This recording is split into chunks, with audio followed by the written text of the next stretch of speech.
ஒரு குட்டி கதை கேட்போமா? ஒரு ஊர்ல இளைஞன் ஒருவன் இருந்தான். அவன் வாழ்க்கை முழுவதுமே கஷ்டமா இருக்கு அப்படின்றதுதான் அவனுடைய மிகப்பெரிய கஷ்டமாவே இருந்துச்சு. அதற்கான தீர்வு தேடி அந்த ஊர் பெரியவரிடம் அவன் போனான். அந்த ஊர் பெரியவரோ எல்லாத்தையும் கேட்டுட்டு, நான் உனக்கான தீர்வை நாளைக்கு காலையில சொல்றேன், ஆனா அதுக்கு முன்னாடி இன்னைக்கு ராத்திரி எனக்கு சொந்தமான 50 ஒட்டகங்களை நீ பார்த்துக்கணும்.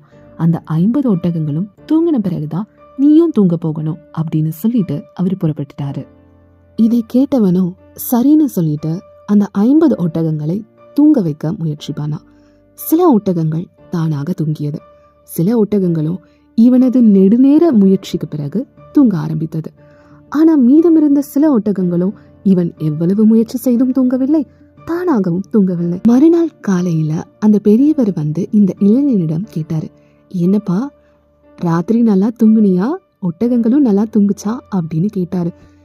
என்னையா சொல்றது, ஒட்டகங்களை நானும் தூங்க வைக்கணும்னு எவ்வளவோ முயற்சி பண்ணேன், ஆனா ஒரு சில ஒட்டகங்கள் தானா தூங்கிருச்சு. ஒரு சில ஒட்டகங்களை என்னால எவ்வளவு பண்ணியும் தூங்க வைக்கவே முடியல. இதை எல்லாத்தையுமே கேட்டு முடிச்சுட்டு பெரியவர் சொன்னாரு, நம்ம வாழ்க்கையில இருக்கிற பிரச்சனைகளும் இதே மாதிரி தான். சிலது தானாவே சரியாகும், சிலது நமது முயற்சிகளால சரியாகும், சிலது நம்ம எவ்வளவுதான் முயற்சி பண்ணாலும் சரியாகாது. இதற்கு 2 தீர்வு தான் இருக்கு. ஒன்று அதை காலத்துக்கிட்ட விட்டுறணும், இல்லையா அதை நம்ம காலடியில போட்டுறணும்.